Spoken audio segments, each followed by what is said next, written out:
tolotra ny araba tompoko amin'ny ankapobeny aloha dia saika homaina trano manerana ny Madagasikara atao anatin'ny roa na telo andro ho avy ankoatran'ny hoe tandrifin-drahona mety iseho ihany indraindray amin'ny faritra avo amin'ny afo voatany sy any amin'iny ilany andrefan'ny afo voatany iny, izany hoe faritra Melaka, Bongolava, ny faritra Vakinakaratra, Moromania ary Matsiatra iny zany dia vinavinaina isy orona tandrifin-drahona kely ihany atao anatin'ny roa andro ho avy. Etsekilan'izay ihany koa dia amin'ny lahady ho avy zao zareo no vinavinaina hitoetra tsikelikely indray ny tsikany alizay eto Madagasikara manomboka amin'ny lahady makany amin'ny herinandro mitsidika io zany dia vinavinaina azo rotsakorana aloha na tia morotsiraka tsy nanan'ny Madagasikara iray manontolo mihitatra hatrany aloatra mangoro sy mifatra eto Matsiatra iny izay orana malefaka izay. Hoantsika tamin'ny fatry ny afo voatany kosa amin'ny ankapobeny dia andrahoana ny andro na anjombona arahana erikerika manify ihany indraindray. Maripana kosa etsekilan'izay tsy dia misy fiovana firy fa saika anevokevoka hatrany aloha manerana amin'ny Madagasikara iray manontolo. Mikasika ny any an-dranomasina indray dia mila mitandrina zany mpampiasa an-dranomasina sy mimpanjona an-dranomasina any amin'ny morotsiraka atsimony Madagasikara iny, izany hoe manomboka tia Toliary ka hatrany atao Lanaro any fa misy alin-drano vaventy ka dia mety hanonja zany ranomasina ahery zany indraindray.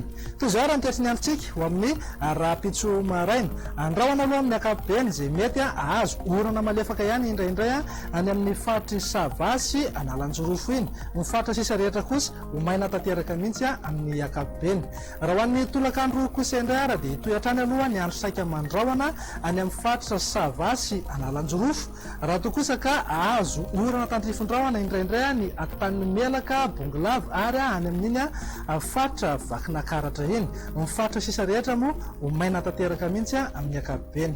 Raha ny maripana voatombatombana zao amin'ny rahampitso maraina dia manodidina amin'ny 5 ka hatramin'ny 4 degré celsius eo ny eto amin'ny faritry ny afo voatany.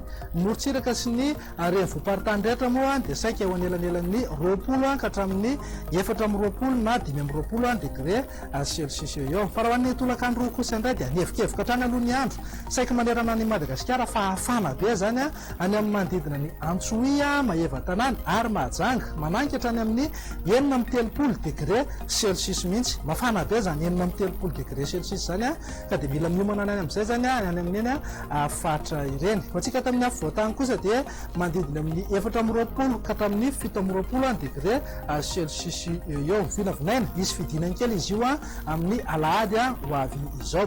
Toy izao indray raha ny toetry ny andro ho an'ireto firenendehibe ivelan'ny Madagasikara ireto. Azo orana malefaka aloha pari raha homaina tanteraka kosa any Nairobi sy Johannesburg. Ho an'ireo nosy kely ivelan'ny Madagasikara kosa indray dia saika azo orana tandrifin-drahona mahalana ihany ny any Maurice, raha efa 5 andro any Atsimo masoandro ho an'ny Mayotte, Comore ary Seychelles. Homaina be kosa na ibalika tanteraka mihitsy ny avy masoandro any La Réunion. Dia izay indray raha ny vilany toetry ny androntsika rahampitso tompoko lahy sy tompoko vavy. Manome fotoananao ary ho amin'ny manaraka indray. Veloma tompoko.